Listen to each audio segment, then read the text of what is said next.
नमस्कार साथियों। मैं दिनेश मिर्दा, उज्जवल क्लासेज नागौर से। कैसे हैं आप? आशा करता हूँ कुशल मंगल होंगे, बढ़िया तरीके से नोट्स बना रहे होंगे। हम राजस्थान की कला संस्कृति में लोक देवियां टॉपिक पढ़ रहे हैं और पूरा डिटेल में पढ़ रहे हैं।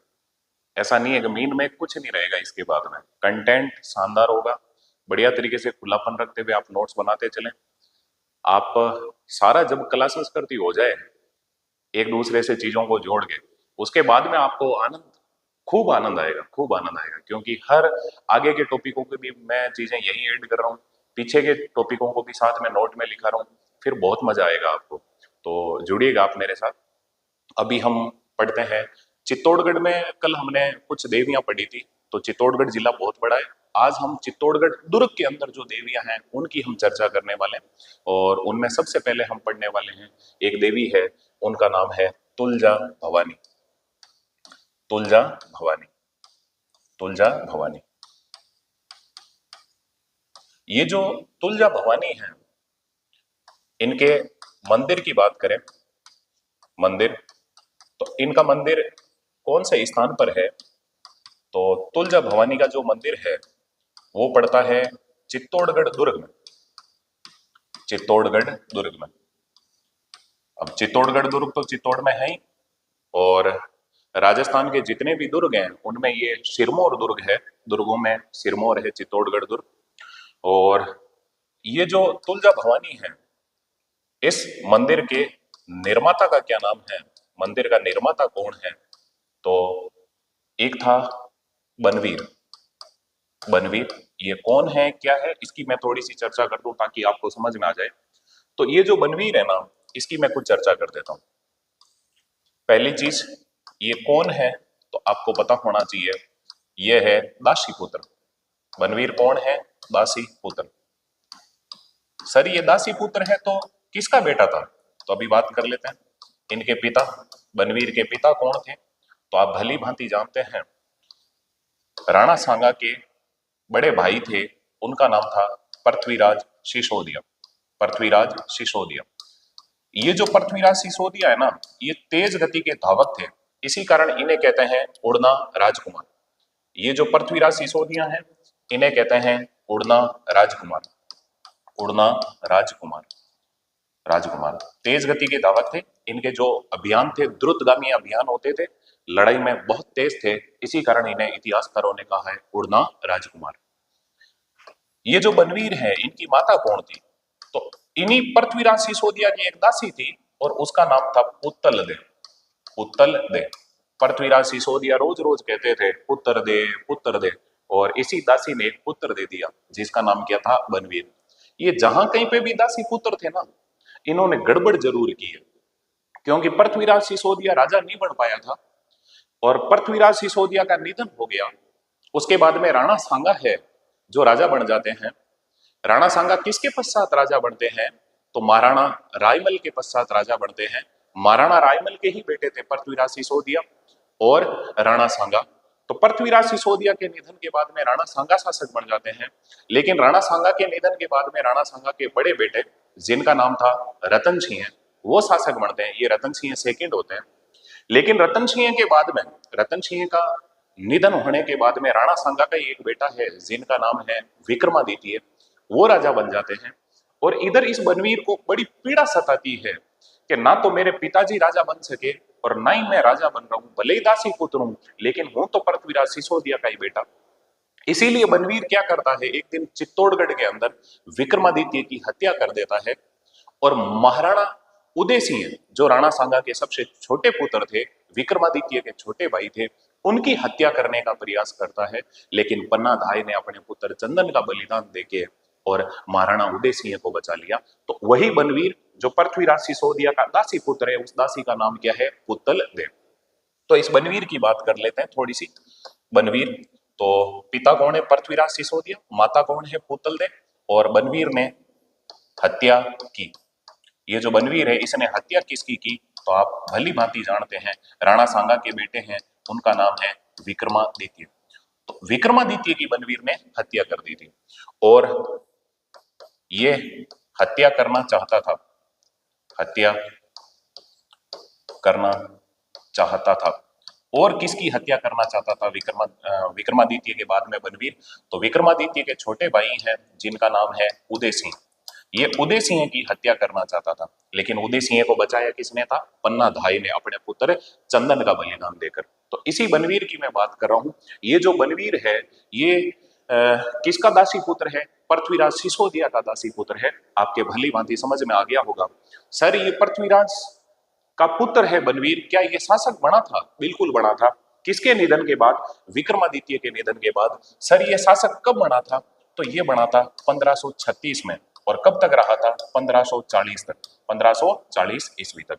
तो बाद में इस बनवीर की हत्या कौन करेंगे? महाराणा उदय सिंह, और ये मेवाड़ के शासक बनेंगे। और इन्हीं उदय सिंह के बेटे कौन होंगे? महाराणा प्रताप। अभी हम चर्चा कर लेंगे। तो ये जो बनवीर था, इस बनवीर में जब राजा बन गया तो इसने तुला दान करवाया। तुला दान, खुद तुला था पैसों में। जब इस बनवीर ने तुला दान करवाया तो उसी तुला दान की जो राशि थी, उस तुला दान की राशि से एक मंदिर बनाया चित्तौड़गढ़ दुर्ग के अंदर ही। और उस मंदिर का नाम क्या है? तुलजा भवानी। तो चित्तौड़गढ़ दुर्ग के अंदर जो मंदिर है, पहला मंदिर, उसका नाम है तुलजा भवानी। मेरे हिसाब से आपके जहन में रह जाएगा। ये जो तुलजा भवानी है, हम बात कर लेते हैं। तुलजा भवानी आराध्य देवी, ये किसकी आराध्य देवी है? तो आपको पता होना चाहिए, छत्रपति शिवाजी की। छत्रपति शिवाजी की। छत्रपति शिवाजी की। तो जो छत्रपति शिवाजी महाराज थे, उनकी आराध्य देवी मानी जाती है तुलजा भवानी। और वैसे आप जानते हो, ये जो मराठा हैं, इनका मूल स्थान, इनका जो निवास स्थान माना जाता है, वो मेवाड़ का क्षेत्र माना जाता है। कहते हैं कि मेवाड़ से ये धीरे धीरे दक्षिण भारत में चले गए थे। और दक्षिण भारत में इन्हीं शिवाजी ने आसपास के कुछ मावली सैनिक थे, उनको इकट्ठा करके और सेना इकट्ठी की। और फिर धीरे धीरे इन्होंने वहां पे साम्राज्य स्थापित कर लिया था। और छत्रपति शिवाजी की जो आराध्य देवी है, उनका नाम क्या है? तुलजा भवानी। तुलजा भवानी। और मंदिर किसने बनाया है? बनवीर ने। है कहाँ? चित्तौड़गढ़ दुर्ग में। अभी हम एक थोड़ी सी और बात कर लेते हैं। ये जो तुलजा भवानी का जो मंदिर है, इसकी कोई विशेष बात है क्या? तो विशेष बात मैं लिखा देता हूं। देखो, बनवीर ने अपनी तुलादान राशि से, अपनी तुलादान राशि से, तुलादान राशि से इस मंदिर का निर्माण करवाया। बनवीर ने अपनी तुलादान राशि से इस मंदिर का निर्माण करवाया। मंदिर का निर्माण करवाया। निर्माण करवाया। निर्माण करवाया। आराम से आपको याद रह जाएगा, निर्माण करवाया। बस, ये चित्तौड़गढ़ दुर्ग के अंदर एक देवी है जिनका नाम है तुलजा भवानी। तुलजा भवानी, आराम से आपको याद रह जाएगा, तुलजा भवानी। है कहां? चित्तौड़गढ़ दुर्ग में।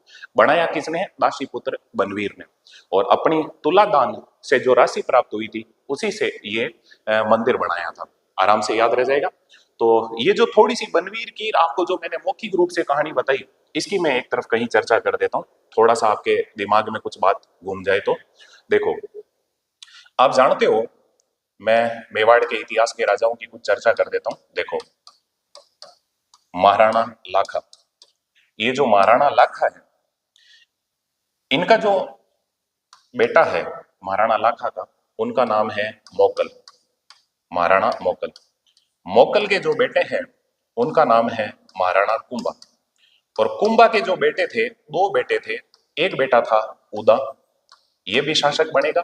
और उदा के बाद में एक बेटा महाराणा कुंभा का ही बेटा है, और उनका नाम क्या है? रायमल। तो अगले शासक कौन बनेंगे? रायमल। ये शासक बनेंगे। इन देखो, ये जो रायमल है, इनके जो बड़ा बेटा है, उनका नाम क्या है? उनका नाम है पृथ्वीराज सिसोदिया। पृथ्वीराज सिसोदिया। यही पृथ्वीराज सिसोदिया जो तेज गति का धावक था, जिसे उड़ना राजकुमार कहते हैं। और कौन है? तो और है जयमल। और कौन है? तो और है राणा सांगा। राणा सांगा। अब थोड़ा सा देखने का प्रयास करें। ये जो राणा लाखा है, इनका टाइम था 1382 से 1421 ईस्वी। मोकल का टाइम था 1421 ईस्वी से लेके 1433 ईस्वी। कुंभा का टाइम था 1433 से लेके 1468 ईस्वी। ये जो उदा है, इनका टाइम है 1400 68 से लेके 1400 लगभग 71 तक होगा। महाराणा कुंभा का टाइम है 1433 से 1468, और फिर ये जो रायमल है इनका टाइम है 1471 से लेके 1509 ईस्वी। ये दोनों भाई भाई हैं। कुंभा के दो बेटे थे, उदा और रायमल।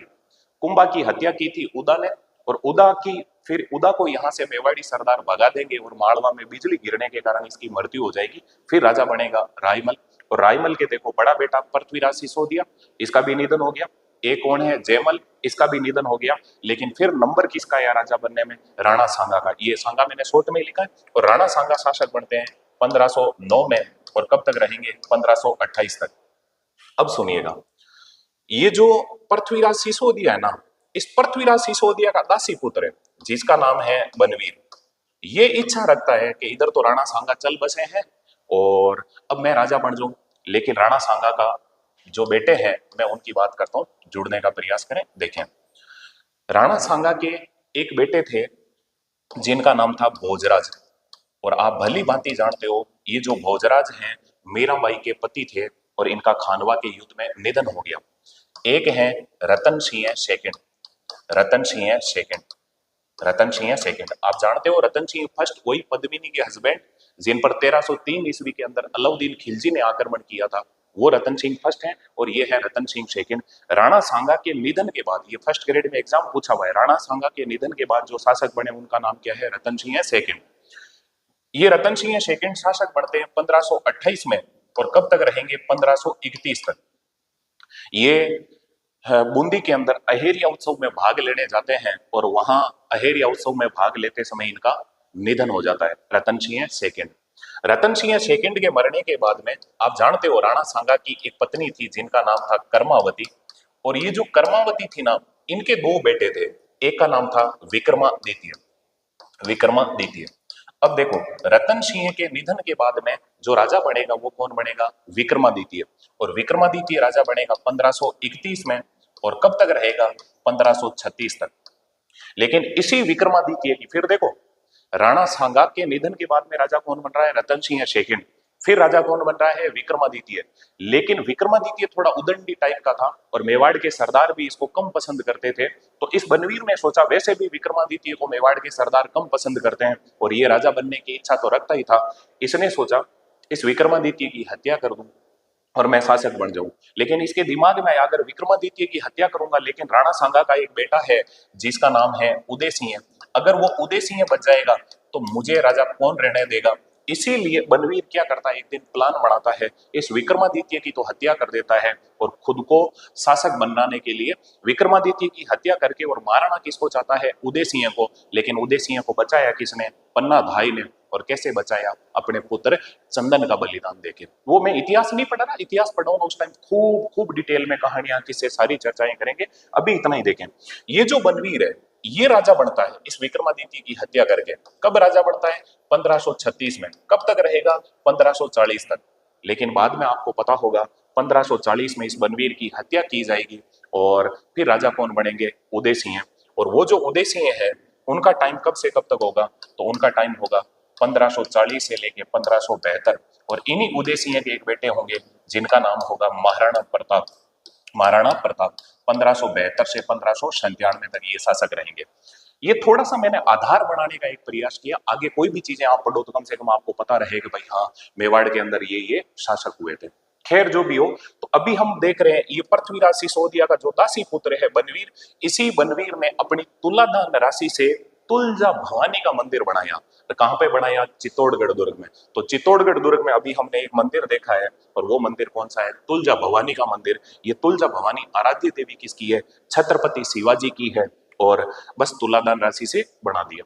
ये चित्तौड़गढ़ के अंदर हमने एक मंदिर देखा है, और चित्तौड़गढ़ में ही दूसरा मंदिर ले लेते हैं, और वो मंदिर है कालिका माता का मंदिर। चित्तौड़गढ़ दुर्ग के मंदिर पढ़ रहे हैं, कालिका माता का मंदिर, कालिका माता का मंदिर चित्तौड़गढ़ के अंदर, दुर्ग के अंदर ये दूसरा मंदिर है कालिका माता का मंदिर। बात कर लेते हैं कालिका माता का मंदिर ये कौन से स्थान पर है, तो आप भली भांति जानते हैं। कालिका माता का जो मंदिर है ये कहां पे है, ये है चित्तौड़गढ़ दुर्ग। चित्तौड़गढ़ दुर्ग। ये जो कालिका माता का मंदिर है, इसके निर्माता कौन थे? तो मेवाड़ में एक महाराणा हुए, महाराणा सज्जन सिंह। महाराणा सज्जन सिंह, महाराणा सज्जन सिंह। तो महाराणा सज्जन सिंह ने ये कालिका माता का मंदिर बनाया है, आप आराम से याद रख सकते हो। और बात कर लेते हैं, ये जो कालिका माता है ये किसकी आराध्य देवी है? आराध्य देवी। तो आप जानते हो मेवाड़ में जो वंश है गुहिल वंश, तो आपको पता होना चाहिए मेवाड़ के गुहिल वंश की, मेवाड़ के गुहिल वंश की। तो मेवाड़ के गुहिल वंश की जो मतलब सॉरी आराध्य देवी है गुहिल वंश की, तो उनका नाम क्या है? वो है कालिका माता। मेवाड़ के गुहिल वंश की ये आराध्य देवी है। यही मैं लिख देता हूं, मेवाड़ के गुहिल वंश की कुल देवी, गुहिल वंश की कुल देवी, गुहिल वंश की कुल देवी। तो ये आपको पता होना चाहिए मेवाड़ के गुहिल वंश की कुल देवी कौन है। अभी हम पढ़ लेंगे, वो कुल देवी का मंदिर भी चित्तौड़गढ़ दुर्ग में ही है, और वो कौन है? बाण माता या बायण माता, अभी हम पढ़ेंगे जस्ट। तो दिमाग में रखो, कालिका माता चित्तौड़गढ़ दुर्ग में मंदिर है, महाराणा सज्जन सिंह ने बनाया। ये मेवाड़ के गुहिल वंश की क्या है? आराध्य देवी।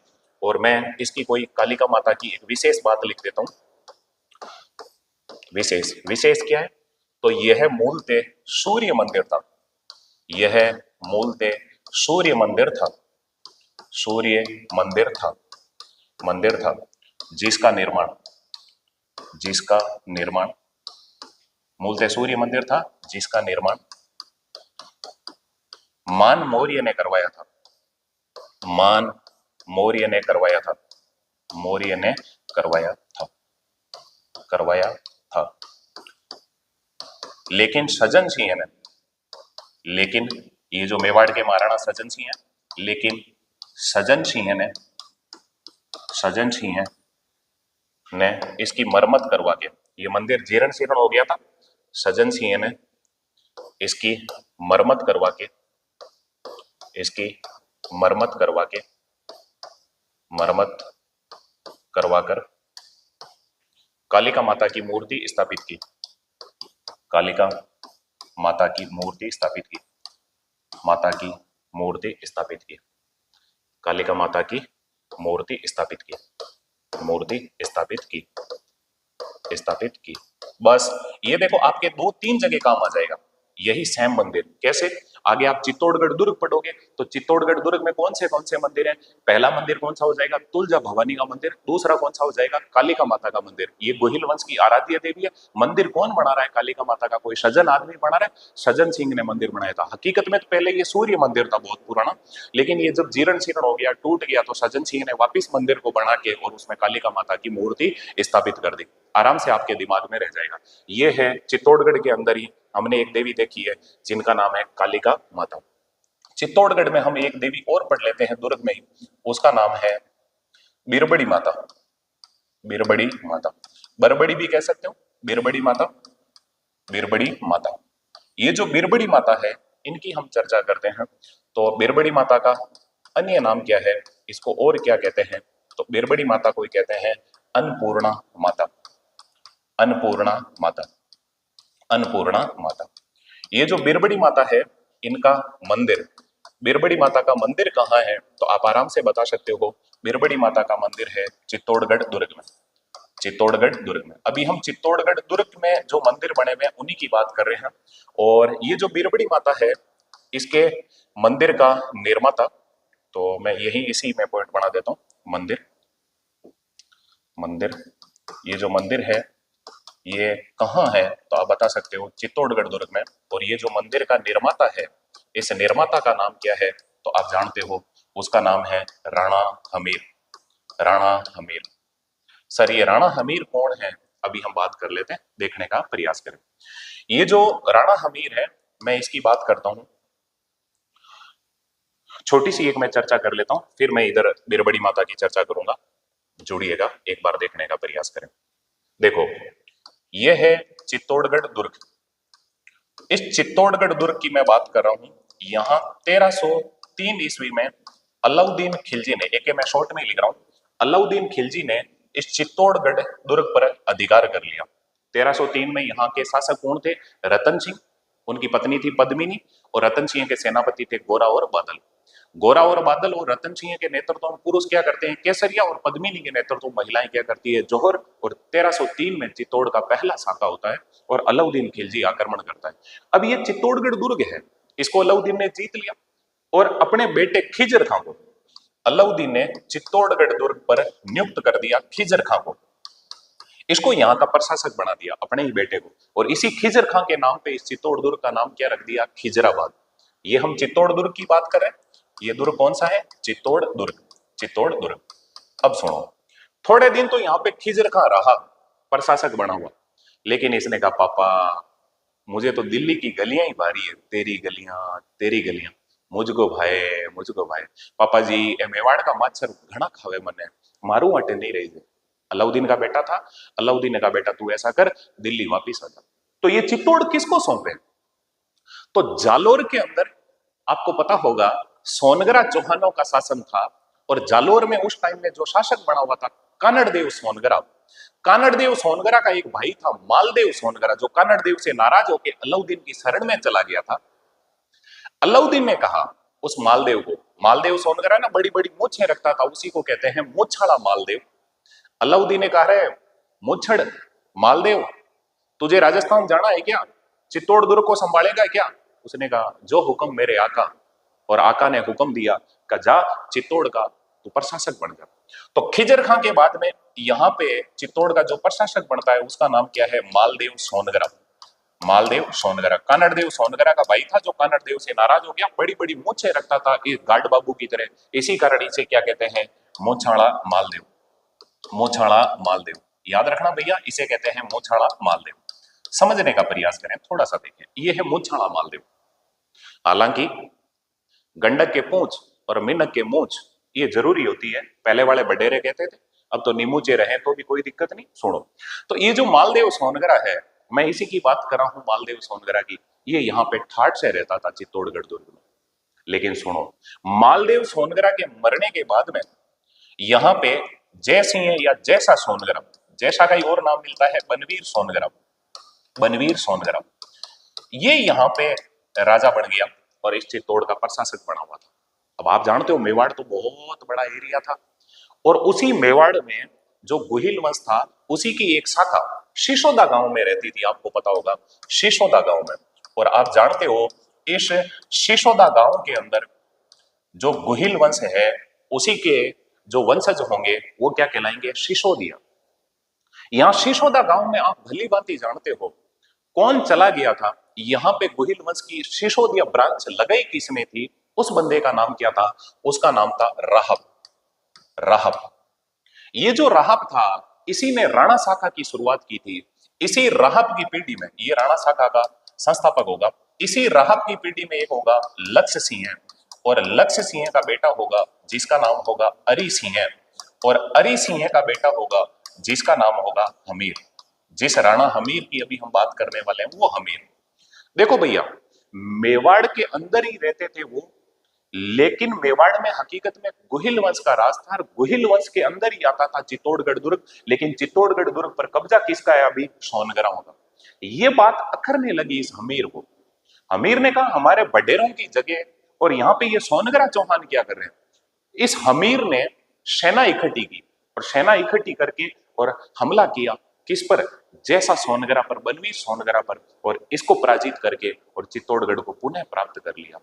और चित्तौड़गढ़ में राणा शाखा की नींव कौन रखेंगे, राणा हमीर। ये बात कब की है, 1326 की।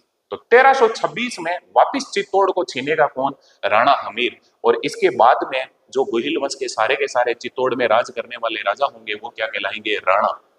तो ये जो राणा हमीर है इसे ही कहते हैं, देखो इसके अन्य नाम, राणा हमीर के अन्य नाम क्या है, उपनाम क्या है, ये मैं थोड़ी सी बात यहाँ पे लिखा देता हूं आपको। देखो ये जो राणा हमीर है इसके उपनाम, इसको क्या कहते हैं, एक तो इसे कहते हैं मेवाड़ का उद्धारक, मेवाड़ का उद्धारक। अब आप भली भांति समझ गए होंगे इसको मेवाड़ का उद्धारक क्यों कहते हैं। यदि ये राणा हमीर नहीं होता उधर शिशोदा गांव में और वो मजबूत नहीं होता तो चित्तौड़ पे अभी सोनगरा चौहानों का राज होता। राणा हमीर ने सेना इकट्ठी करके जैसा या बनवीर सोनगरा को पराजित करके और पुनः चित्तौड़ पर कब्जा किया गुहिल वंश का। और गुहिल वंश की एक शाखा है जिसका नाम क्या है, राणा शाखा। तो ये मेवाड़ का उदाहरण। और इसको आपको पता होगा कीर्ति स्तंभ प्रशस्ति में क्या कह रखा है, इसी राणा हमीर को कह रखा है विषम घाटी पंचानन।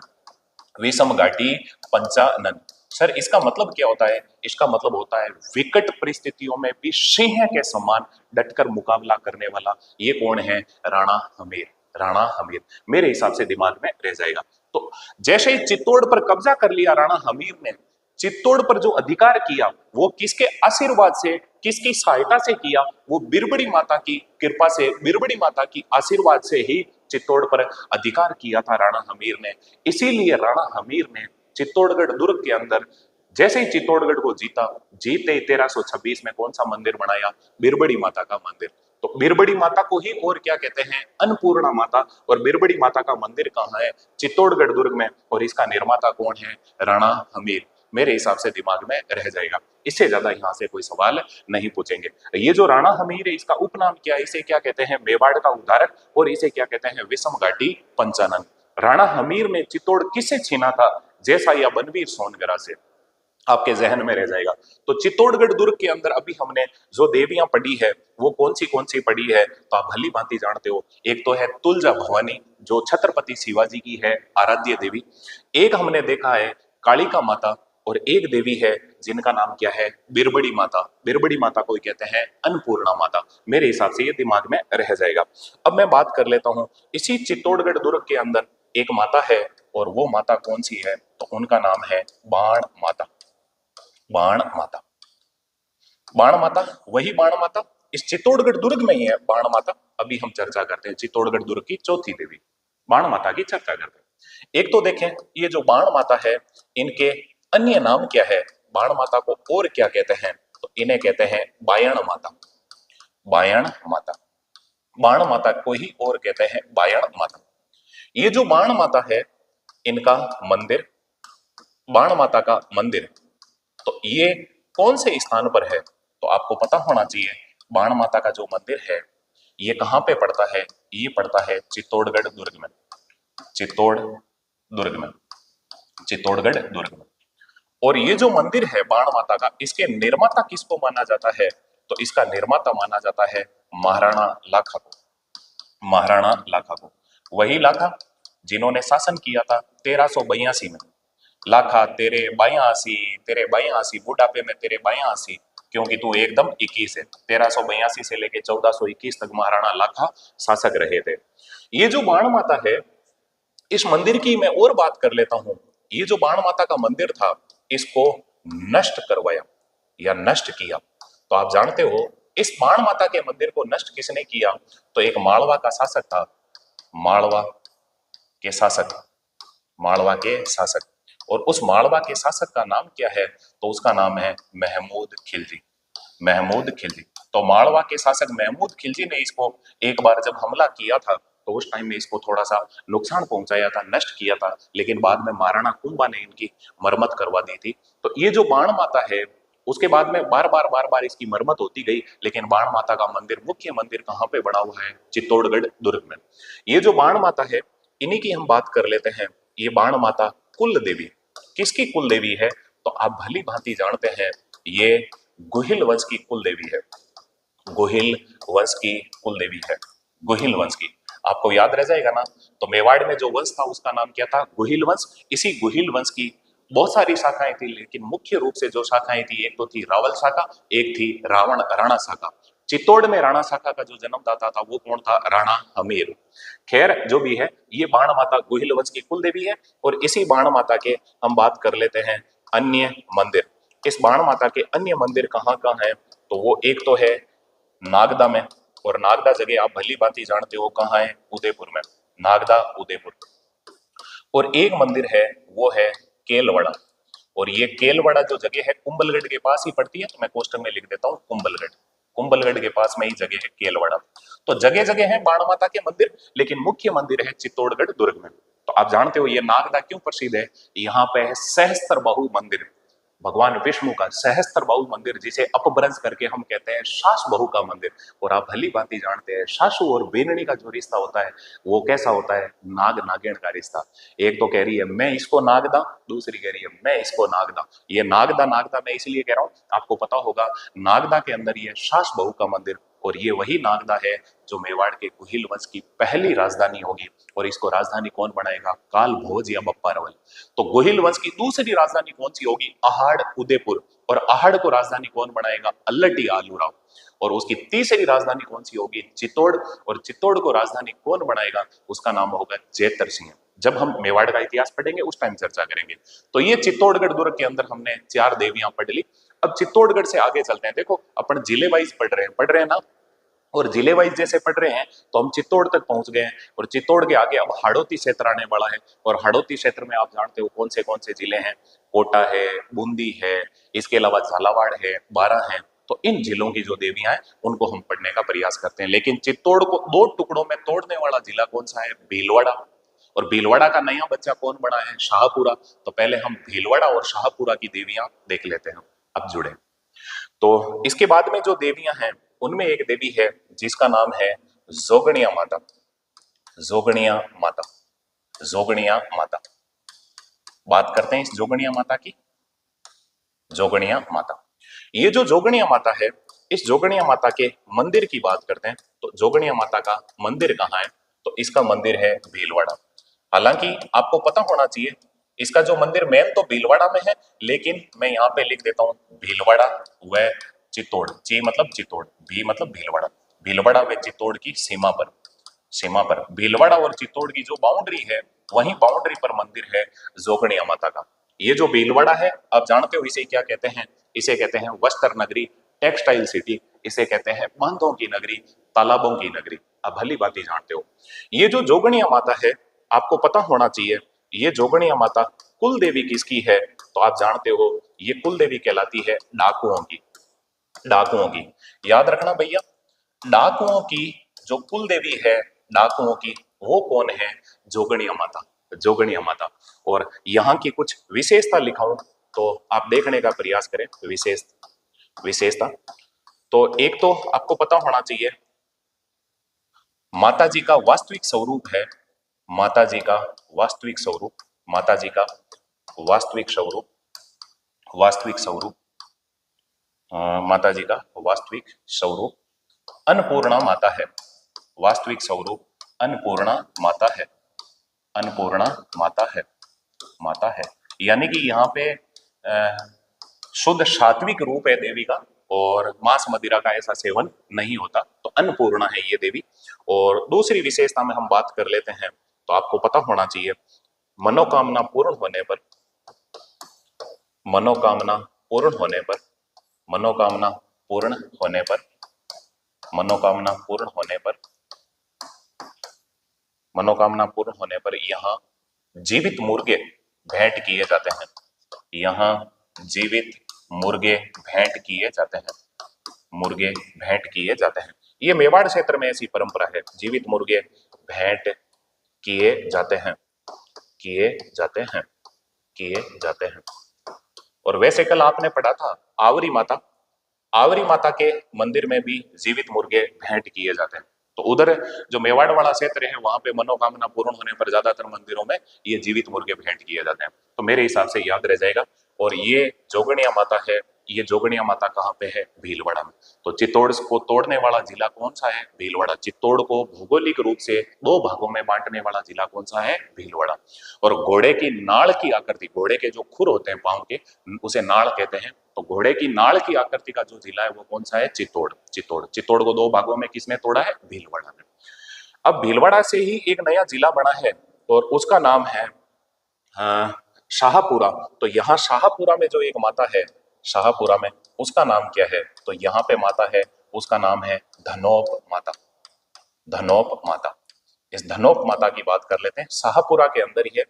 तो बात करते हैं धनोप माता का जो मंदिर है, वो मंदिर कहाँ है, आप आराम से बता सकते हो। धनोप माता का मंदिर है धनोप गांव।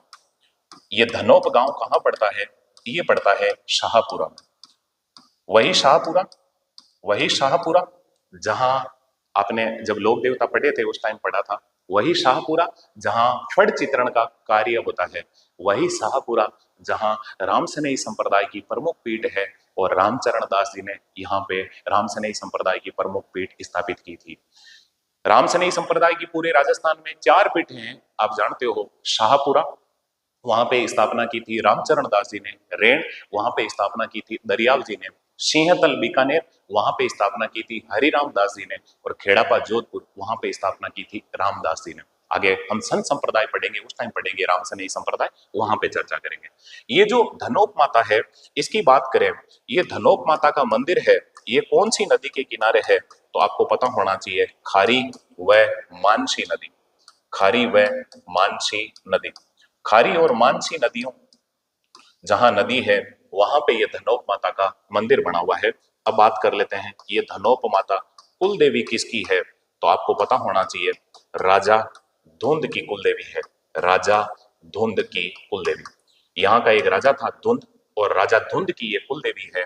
और इसी धनोप माता की एक विशेष बात बताता हूं आपको, आपको पता होना चाहिए विशेष, तो सुनो। कुछ इतिहासकार ऐसा मानते हैं कि पृथ्वीराज चौहान या पृथ्वीराज चौहान थर्ड जो राजा था, वो आप जानते हो, कन्नौज का एक राजा था जयचंद गेहड़वाल, उसकी एक पुत्री थी जिसका नाम था संयोगिता। और आप भली भांति जानते हो, पृथ्वीराज सिसोदिया ने संयोगिता का हरण किया था और फिर उसके साथ विवाह किया था। इस बात से जयचंद नाराज हो गया था। लेकिन कुछ इतिहासकार कहते हैं थोड़े दिनों तक इनकी नाराजगी रही थी। उसके बाद में पृथ्वीराज चौहान ने और जयचंद ने एक संधि की थी, और उन दोनों के बीच में जो सुलह हुई थी, संधि हुई थी, वो संधि किस मंदिर में हुई थी? वो हुई थी धनोप माता के मंदिर में। ऐसा इतिहासकार लिखते हैं, तो मैं यहां पे लिख देता हूं विशेष बात में, तो सुनना। इस मंदिर में पृथ्वीराज चौहान तृतीय व संयोगिता के पिता, व संयोगिता, पृथ्वीराज की पत्नी है ये, संयोगिता के पिता जयचंद गेहड़वाल। जयचंद गेहड़वाल, गेहड़वाल एक वंश है, और ये जो गेहड़वाल वंश था, ये कन्नौज यूपी पर शासन करता था। मैं यहाँ पे लिख देता हूँ कन्नौज, कन्नौज जगह पड़ती है यूपी में। तो सुनो, इस मंदिर में पृथ्वीराज चौहान थर्ड व संयोगिता के पिता जयचंद गेहड़वाल के मध्य, जयचंद गेहड़वाल के मध्य संधि हुई, संधि हुई, संधि हुई। खैर जो भी हो, बाप आखिर बाप ही होता है। और कहते हैं कि संयोगिता को पिताजी ने माफ कर दिया था, बेटी के लिए पिघल गए थे और इनके बीच में संधि हुई थी। लेकिन कुछ इतिहासकार कहते हैं नहीं, ये बिल्कुल झूठी बात है, संधि हुई नहीं थी। और संयोगिता का जब हरण करके पृथ्वीराज ले गया था, इस बात से बहुत ज्यादा नाराज था जयचंद गेहड़वाल, और इसी वजह से कहते हैं मोहम्मद गोरी और पृथ्वीराज चौहान के मध्य, आपको पता होगा, तराइन के 2 युद्ध हुए थे। 1191 में तराइन का प्रथम युद्ध हुआ था, जिसमें पृथ्वीराज चौहान विजेता बना था। लेकिन जब तराइन का द्वितीय युद्ध होगा पृथ्वीराज चौहान और मोहम्मद गोरी के मध्य, तो मोहम्मद गोरी का सपोर्ट करेगा कौन? जयचंद गेहड़वाल, क्योंकि पृथ्वीराज से बदला लेगा। और इसी वजह से आप भली भांति जानते हैं, तराइन के द्वितीय युद्ध में पराजित कौन हुए थे? पृथ्वीराज चौहान, और विजेता कौन बना था? मोहम्मद गोरी, मोहम्मद गोरी। तो उस टाइम मोहम्मद गोरी का सपोर्ट किसने किया था? जयचंद गेहड़वाल ने। हालांकि इतिहास है, इसमें विरोधाभास चलते रहते हैं, लेकिन कभी ऐसा प्रश्न पूछ ले, पृथ्वीराज चौहान और जयचंद के मध्य संधि किस मंदिर में हुई, तो वो कौन सा मंदिर हो जाएगा? धनोप माता का मंदिर। आराम से याद रह जाएगा। देखो, भीलवाड़ा में कौन सा था? जोगणिया माता, गाना सुना होगा ना, भीलवाड़ा मिलगी रे, जानूड़ी मिलगी रे। जानूड़ी को नहीं, जोगणी ही, जोगणिया माता। वैसे गीत सुना होगा, 64 जोगणिया रे, तो वही जोगणिया माता। इसके अलावा देखने का प्रयास करें, एक माता कौन सी है? धनोप माता। इनका मंदिर कहाँ है? धनोप गांव शाहपुरा में। और चित्तौड़गढ़ दुर्ग में हमने देवियां पढ़ी है। तो अब देखो, चित्तौड़गढ़, फिर आपने देख लिया भीलवाड़ा, फिर आपने देख लिया शाहपुरा, और इससे आगे बढ़े तो अब आगे के जो जिले हैं हाड़ौती क्षेत्र के, उनमें ले लेते हैं। और आप जानते हो, कोटा जिले की बात कर लेते हैं। तो अगले जिले में हम आ जाते हैं, कोटा जिले में। और कोटा जिले में जो माता है, उस माता का नाम है भदाणा माता। बदाणा माता, बदाणा माता। ये जो बदाणा माता है कोटा की है, इसलिए मैं इसको 1 नंबर लगा रहा हूं वापिस। बदाणा माता आपको पता होना चाहिए। सबसे पहले तो ये जो बदाणा माता है इसके अन्य नाम क्या हैं, इसको और क्या कहते हैं? इसे कहते हैं तांत्रिक देवी, तांत्रिक देवी, तांत्रिक देवी। कहते हैं ये मंत्र वगैरह जानती थी और उन मंत्रों के कारण, तंत्र मंत्र के कारण ये बीमारियां ठीक करती थी। अभी मैं बताऊंगा बीमारियां कौन सी ठीक करती थी। पुराने टाइम में आपको पता होगा कुछ ऐसे लोग होते थे, कुछ ऐसे तांत्रिक होते थे जो किसी आदमी पर हाथ में मुट्ठी बंद करके उसमें आका लेके उनको मंत्र पढ़ के और उस मूठ को फेंकते थे, जिसे उस आदमी के थोड़े ही टाइम के अंदर जिसका नाम लेके और वो मूठ फेंकते थे तो उस आदमी के प्राण निकल जाते थे। तो कोई आदमी मूठ की चपेट में आ जाता तो मूठ की चपेट में आए हुए आदमी का इलाज कहाँ पे होता था? तो वो देवी कौन सी थी? बदाणा माता। इनको तंत्र क्रियाएं आती थी तो ये वापस मंत्र तंत्र करके और उसको वापस ठीक कर देती थी। तो इसी कारण देखना बदाणा माता को क्या कहते हैं? एक तो कहते हैं तांत्रिक देवी और इसे क्या कहते हैं? इसे कहते हैं मूठ वाली देवी, मूठ वाली देवी। याद रखना भैया, तांत्रिक देवी और क्या कहते हैं? मूठ वाली देवी। ये जो बदाणा माता है, मैं बात करूं इसका एक नाम और भी देख सकते हो। ऐसे अगर आपको पूछ ले जादू टोने वाली देवी कौन है? जादू टोने वाली देवी, जादू टोने वाली देवी, ऐसा भी प्रश्न पूछा जाता है। टोट के टकुंदर देवी जानती थी तो जादू टोने वाली देवी भी कहते हैं। तांत्रिक देवी, मूठ वाली देवी, जादू टोने वाली देवी। ये जो बदाणा माता है, इस बदाणा माता के मंदिर की बात करूं तो आप भली भांति जानते हो ये जो बदाणा माता का मंदिर है ये कहाँ होगा? कोटा में। और बात कर लेते हैं ये जो बदाणा माता है ये कुल देवी किसकी होगी? तो आप जानते हो कोटा के अंदर जो हाड़ा चौहान थे उनकी ये कुल देवी होगी। तो देखो कोटा के हाड़ा चौहान राजवंश की, हाड़ा चौहान राजवंश की, राजवंश की, आराम से याद रह जाएगा। तो कोटा के अंदर जो हाड़ा चौहान है उनकी ये कुलदेवी है। और लास्ट में यहाँ पे मैं लिख देता हूँ इलाज, किस चीज का इलाज होता है तो आप जानते हो यहाँ पे इलाज होगा मूठ की, मूठ की चपेट में आए इंसान का, मूठ की चपेट में आए लोगों का, आए व्यक्तियों का लिख लो, लोगों का लिख लो, आए लोगों का। ये मूठ क्या होता है? तो अभी मैंने आपको बताया भी था, पुराने टाइम में कुछ तांत्रिक क्रिया में जो निपुण लोग होते थे वो ऐसे मुट्ठी में दाने लेके और मंत्र पढ़ के और जिस आदमी को सल्टाना होता तो उसका नाम लेके और यूं मूठ फेंकते थे, भले ही वो कितनी दूर हो, और उस मूठ से उस आदमी के प्राण निकल जाते थे। ऐसे तंत्र क्रिया में लोग निपुण होते थे। लेकिन मूठ की चपेट में आए लोगों को ठीक कौन करती थी? बदाणा माता। और बदाणा माता का मंदिर कहाँ है? कोटा में। यही कोटा जिसे शिक्षा नगरी भी कहते हैं और राजस्थान का कानपुर भी कहते हैं, आप जानते होंगे। तो इस कोटा के कोष्टक में लिख लो राजस्थान का कानपुर, राजस्थान का कानपुर, कानपुर। राजस्थान का नागपुर किसे कहते हैं? झालावाड़ को, झालावाड़ को। खैर जो भी हो, तो ये कोटा है, कोटा की मेन देवी यही है। और अन्य जो कोटा की देवियां हैं मैं उनको ऐसे ही नोट में लिखने का प्रयास करता हूँ। कोटा के अंदर और कौन सी माता है? तो एक तो माता है काकुनी माता, काकुनी माता। ये जो काकुनी माता है इनका मंदिर कहाँ है? कोटा में। एक है काली कंकाली माता, काली कंकाली माता, काली कंकाली माता, एकदम काली कंकाली। तो ये जो काली कंकाली माता है इनके भी मंदिर कहाँ है? कोटा। मेन कोटा शहर के अंदर है ये मंदिर। तो देखो मेन माता तो यही है, बाकी देख लो कौन सी है? काकुनी, काकुनी, काकुनी। कोटा में मत जाओ। और वहां पे क्या है? काली कंकाली माता। वो काली कमली वाले बाबा है ना, वो अलग है। वो काली कमली वाले बाबा ध्यान करना, वो अलग है, ये काली कंकाली माता है। और बात कर लेते हैं कोटा में कौन सी देवियां हैं। तो यहाँ पे देखो हड़ोदी माता, हड़ोदी एक जिला है, आपको पता होगा। तो ऐसे बाई चांस कभी सवाल पूछ ले हड़ोदी माता, ऑप्शन में दे दे फड़ोदी, तो फड़ोदी के अंदर नहीं है फड़ोदी माता। ये जो फड़ोदी माता है इनका मंदिर कहाँ है? फड़ोदी माता का मंदिर, तो फड़ोदी माता का मंदिर पड़ता है खेराबाद। और ये खेराबाद जगह कहाँ पड़ती है? ये जगह पड़ती है कोटा में, कोटा में खेराबाद जगह, वहां पे फड़ोदी माता। और बात कर लेते हैं यहाँ पे कोटा के अंदर ही और कौन सी माता है, तो देखने का प्रयास करें। कोटा के अंदर ही है बाढ़ माता, बाढ़ माता। किसी के ये दांतों के पीछे जो होती है इन्हें क्या कहते हैं? डाढ़।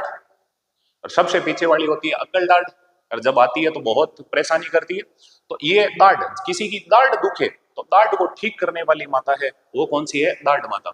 अब ग्रामीण क्षेत्र में तो आपको पता होगा, भाई हमारी तो दाढ़ गणी दुखे थारकन मिराज है कहीं, और वो झट से मिराज की पूड़ी लेके और मिराज को दाब लेती है।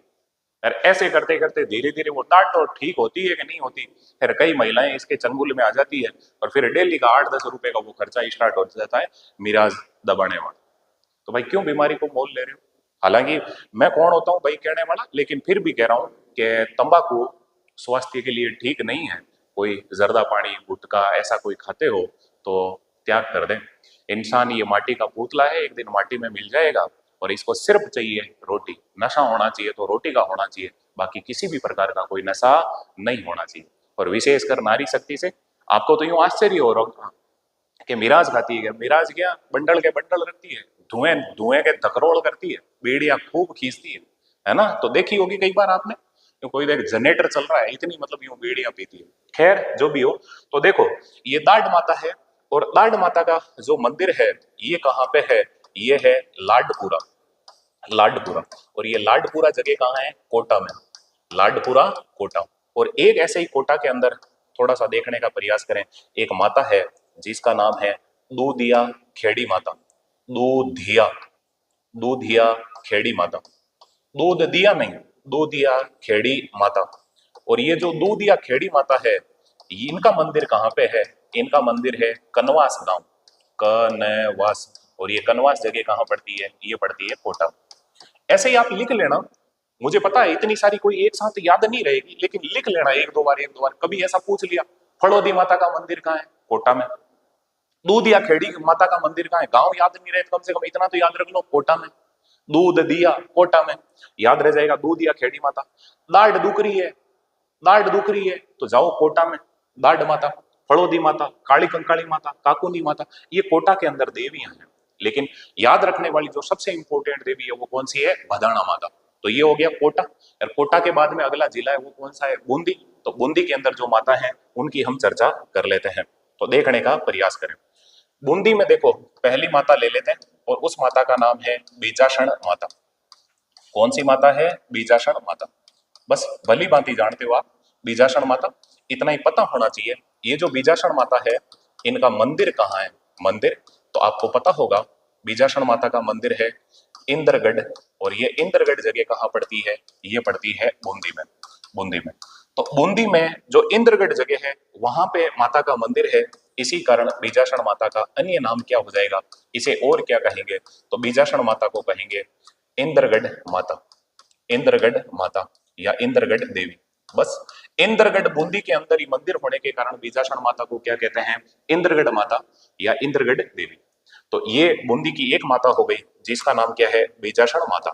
ऐसे ही हम बात कर लेते हैं, बूंदी के अंदर एक है रक्त दंतिका माता। आपने पहले नोट में लिखा है आगे, रक्त दंतिका माता। बात कर लेते हैं। रक्त मतलब खून, दंतिका मतलब दांत। ऐसी देवी जिसके दांत में खून लगे हो तो वो कौन है? रक्त दंतिका माता। अभी बात कर लेते हैं रक्त दंतिका माता का मंदिर कहाँ है। तो रक्त दंतिका माता का जो मंदिर है वो पड़ता है संथूर है, कहीं लिखा है कहीं संतूर है, संथूर। और ये संथूर जगह कहाँ पड़ती है? ये बूंदी में जगह पड़ती है, रक्त दंतिका माता का मंदिर है। बात करें रक्त दंतिका माता की, तो ये कुल देवी किसकी है? तो आपको पता होना चाहिए ये रक्त दंतिका माता है, ये कंजर जनजाति की कुल देवी है। कंजर जनजाति की कुल देवी है, कंजर जनजाति की। कनकाचर शब्द से बना है कंजर। और अभी हम कुछ दो चार बातें और कर लेते हैं। देखो कंजर जनजाति की कुल देवी पूछे तो वो कौन है? रक्त दंतिका माता। लेकिन आपसे पूछ ले कंजर जनजाति की आराध्य देवी, कंजर जनजाति की आराध्य देवी, तो कंजर जनजाति की जो आराध्य देवी है वो कौन है? तो कंजर जनजाति की आराध्य देवी है, उनका नाम क्या है? उनका नाम है चौथ माता। ये चौथ माता का मंदिर होगा, आगे हम पढ़ेंगे। चौथ का बरवाड़ा सवाई माधोपुर में। चौथ का बरवाड़ा वही जहां से शीशा जस्ता प्राप्त होता है। राजस्थान के भूगोल में पढ़ोगे आप, खनिज में शीशा जस्ता कहां से प्राप्त होता है? वो जगह है चौथ का बरवाड़ा। और चौथ का बरवाड़ा कहाँ है? सवाई माधोपुर में। अभी हम बात करें, ये जो रक्त दंतिका माता है इनका मंदिर है संतूर बूंदी में, और कुल देवी किसकी है? कंजर जनजाति की। तो कंजरों की बात आ गई तो अभी हम चर्चा कर लेते हैं, थोड़ी सी बात कर लेते हैं, जोड़ने का प्रयास करें। देखो भैया, आदिवासियों की कुलदेवी कौन है? तो आप भली भांति जानते हो आदिवासियों की जो कुलदेवी है वो कौन है? कंठेश्वरी माता। जगह जगह बने हुए कंठेश्वरी माता के मंदिर। आप आदिवासी क्षेत्र में जाओगे यूं सुटेट बुटेट बन के, तो आदिवासी तुम्हारा सीधा क्या पकड़ेंगे? कंठ। कंठ आएंगे बिल्कुल हम बाहू करते, और तुम्हारे सीधे कंठ पकड़ेंगे। तो आदिवासियों की कुलदेवी कौन हो जाएगी? कंठेश्वरी माता। आदिवासियों में बात करें भीलों की कुलदेवी कौन है, तो भीलों के पास जाओगे तो भील तुम्हें खिलाएंगे आम। तो भीलों की कुलदेवी है आमजा माता। आमजा माता। ऐसे ही आदिवासियों में बात करें शहरिया जनजाति की कुलदेवी कौन है, वो है कोडिया माता। कोडिया माता आगे हम 12 में पढ़ने वाले हैं। शहरिया जनजाति की कुलदेवी है कोडिया माता। याद रखने के लिए कह रहा हूं, अदर में नहीं सोचना। शहर में जो लोग रहते हैं दो कोड़ी के होते हैं, ना तो चाय पानी का पूछते हैं ना कोई और चीज का पूछते हैं, सीधा यही पूछते हैं, रोटी जी मनाया या जार जी मो। अगला आदमी क्या कहे, मेरे जैसा निशुल्ड आदमी हो तो वो एक ही बात कहे, ना तो जी मराया ना जार जीमा, थाके अड़ छाती पर मूंग दड़। खैर जो भी हो, अभी हम बात कर रहे हैं, देखो ये जनजातियों की कुछ बातें कर रहे हैं। कल हमने देखा था डामोर जनजाति की कुलदेवी कौन है, तो उनका नाम है फूला माता। और फूला माता का मंदिर कहां पे था? डूंगरपुर में। तो ऐसे कनेक्ट कर लेना, ये जो मैंने बोले हैं भले आप चाहो तो नीचे तारे बना बना के नोट में लिख लेना। अब कंजर नाम आ गया, मेरे से रहा नहीं जाए। ये जो कंजर जनजाति है ना, मैं यही बात कर लेता हूं। कंजर जनजाति के नृत्य, कंजर जनजाति के नृत्य, कंजर जनजाति के नृत्य, थोड़ा सा आपको पता होना चाहिए। कंजर जनजाति के नृत्य, देखो बचपन लौट के तो नहीं आएगा, लेकिन थोड़ा सा याद तो किया करें, बचपन की मस्ती को भी ढूंढा करें। बचपन में तुमने वो चप्पलों के टायर बना बना के और उसके बीच में लकड़ी डाल के और पीछे से उसको बढ़िया तरीके से हैंडल करके एक डंडी से वो गाड़ी जरूर चलाई होगी। तो वो गाड़ी चलाई है, या फिर किसी ने वो नहीं चलाई तो किसी ने साइकिल का टायर लेके एक ताड़ी बना के वो गाड़ी जरूर चलाई होगी। तो उसका अलग ही आनंद था। और कई बच्चों ने तो बचपन में, आपको पता होगा पुराने टाइम में पहले वो शीशियों के अंदर दवाई आती थी और उसके ऊपर जो ढक्कन लगता था वो रबड़ का ढक्कन लगता था। उस रबड़ वाले ढक्कन के अंदर आप कोई गोचा डाल के और बचपन में यूं चक्री चलाते थे ना, चक्री चक्री। तो घर वाले आके दो चटीड़ मेलते, कंजर आखो दिन चक्री चलावे, और उस चक्री को तोड़ देते, और चक्री को इतना धाकड़ तोड़ते कि फिर वो वापिस जुड़ ही नहीं पाती, और चुपचाप हम ओढ़ गए और किताब लेके बैठ जाते थे। तो ये मैं बात इसलिए कह रहा हूं, कंजर घर वाले चटीड़ मिल के क्या कहते, कंजर आखो दिन चक्री चलावे, और चक्री को तोड़ देते, इतनी धाकड़ तोड़ते कि फिर वो जुड़ ही नहीं पाती। तो मैं ये कंजर इसलिए कह रहा हूं, कंजर जनजाति के नृत्य हैं। और कंजर जनजाति के जो नृत्य हैं वो कौन से हैं, तो देखो एक नृत्य है चक्री नृत्य। चक्री नृत्य, बार बार नृत्य लिखने की जरूरत नहीं है, चलो कोई नहीं लिख देता हूं, चक्री नृत्य। और है तोड़ा नृत्य, तोड़ा नृत्य। और कौन सा है, और है धाकड़ नृत्य, धाकड़ नृत्य। देखो भैया, अब शायद नहीं भूलेंगे आप, घर वालों ने चटीड़ मार के और तुम्हारी क्या तोड़ दी, चक्री। चक्री तोड़ा धाकड़, चक्री तोड़ा धाकड़, घर वालों ने ऐसे चटीड़ मेला ना। तो याद करें, कंजर जनजाति के नृत्य है चक्री तोड़ा धाकड़, और एक नृत्य है फूंदी। जैसे ही तुम्हारी वो चक्री तोड़ते, तुम फूंदी की तरह नाचना स्टार्ट हो जाते हैं, हमारी चक्री क्यों तोड़ दी, हमारी चक्री क्यों तोड़ दी, और घर वालों से झगड़ना स्टार्ट हो जाते थे, फूंदी की तरह नाचते थे।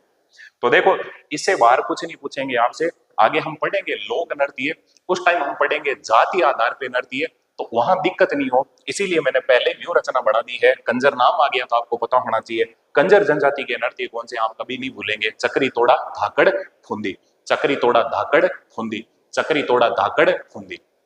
और बचपन में तो वो तुमने खूब फूंदी खेली होगी ना, फूंदी को फटाको, जियो मारो काको, काको लायो काकड़ी, काकी मांगिया बीज, काको ठोकी लात की काकी गाया गीत। ऐसे बचपन की मस्तियां याद कर लिया करो यार, इतनी छोटी सी जिंदगी है, हंस के जियो, क्यों इसको बोझ बनाते हो। तो देखो ये कंजर जनजाति के नृत्य हैं। अभी देखो बूंदी के अंदर हम जो माताएं पढ़ रहे हैं उसमें एक तो है बीजासण माता, एक है रक्त दंतिका माता, और ये संतूर बूंदी में कंजर जनजाति की कुल देवी है। ऐसे ही हम बात कर लेते हैं बूंदी के अंदर ही एक और देवी ले लेते हैं, और उसका नाम है चैना माता। चैना माता, और ये चैना माता का जो मंदिर है, केवल इतना ही याद रखना है और कुछ नहीं है, चैना माता। और इस चैना माता का जो मंदिर है वो कहाँ है? तो चैना माता का जो मंदिर है वो जगह है भजनेर। भजनेर। सर ये भजनेर जगह कहाँ पड़ती है? ये जगह पड़ती है बूंदी में। बूंदी। बस देखो, बीजासण माता, रक्त दंतिका माता, बीजासण माता, रक्त दंतिका माता और चैना माता, ये तीनों माताएं कहाँ है? बूंदी में। देखो बूंदी, बूंदी, नुक्ति, नुक्ति। तो बूंदी में क्या होते हैं? बीज। बूंदी खाते हो तो लाल लाल वो तुम्हारे दांतों के चारों तरफ चिप जाता है और ऐसे लगता है जैसे रक्त चिप गया हो दांतों पे, तो रक्त दंतिका। और एक देखो, बूंदी खाने से तुम्हें क्या आता है? चैन। तो कौन सी माता हो गई? चैना माता। याद रख लोगे क्या? ये सब बूंदी की माताएं थी। ऐसे ही हम एक छोटी सी हाड़ौती क्षेत्र में ही चल रहे हैं, तो झालावाड़ की वो देवियां कुछ, उनकी हम चर्चा कर लेते हैं। तो बात कर लेते हैं, हम देखने का प्रयास करें।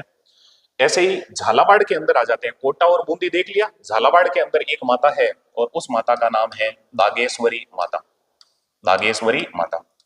हालांकि आप जानते हो झालावाड़ के अंदर अभी जीवती जागती एक माता है, वसुंधरा माता। झालरापाटन, झालावाड़, वही उनका निर्वाचन क्षेत्र है। और झालरापाटन को कहते हैं घंटियों वाला शहर। घंटियों वाला शहर। वही झालरापाटन जहां 7 सहेलियों का मंदिर बना हुआ है, वो बोलते सूर्य मंदिर है, जिसमें भगवान सूर्य को घुटनों तक जूते पहने हुए मूर्ति स्थापित कर रखी है।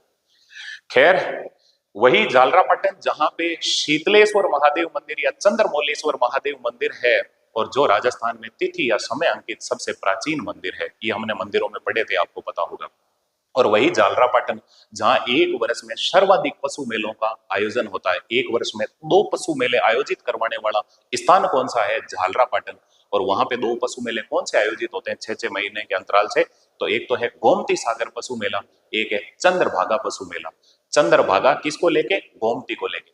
चंद्रभागा पशु मेला झालरापाटन, झालावाड़ में, और गोमती सागर पशु मेला झालरापाटन, झालावाड़ में। तो एक वर्ष में सर्वाधिक पशु मेले आयोजित करने वाला स्थान कौन सा है? वो है झालरापाटन। वही झालरापाटन जिसे घंटियों वाला शहर कहते हैं। ऐसे बार बार रिकॉल किया करो, याद हो जाता है। और आप जानते हो झालावाड़ का नाम लेते ही आपके दिमाग में आना चाहिए, वसुंधरा मैडम क्या लगाती है? बिंदो। बिंदो। तो झालावाड़ में जो नृत्य है वो कौन सा नृत्य है? बिंदोरी नृत्य। झालावाड़ में ही आपको पता होना चाहिए अश्वगंधा मंडी है। और झालावाड़ के अंदर ही एक जगह है भवानी मंडी, वो है राजस्थान में संतरों की सबसे बड़ी मंडी। ऐसे ही बोल दिया मैंने। ये दागेश्वरी माता है। इसी दागेश्वरी माता की बात करूं तो दागेश्वरी माता का मंदिर कहाँ है? बस इतना सा ही पता होना चाहिए। ये झालावाड़ की एक देवी देख रहे हैं। और दागेश्वरी माता का जो मंदिर है वो है डग। ये डग जगह कहाँ पड़ती है? ये जगह पड़ती है झालावाड़। झालावाड़, झालावाड़। बस ये है दागेश्वरी माता। ऐसे मत सोच लेना कि वसुंधरा माता के दाग लगा हुआ, कोई दाग नहीं लगा हुआ। दागेश्वरी माता डग, झालावाड़। डग, झालावाड़।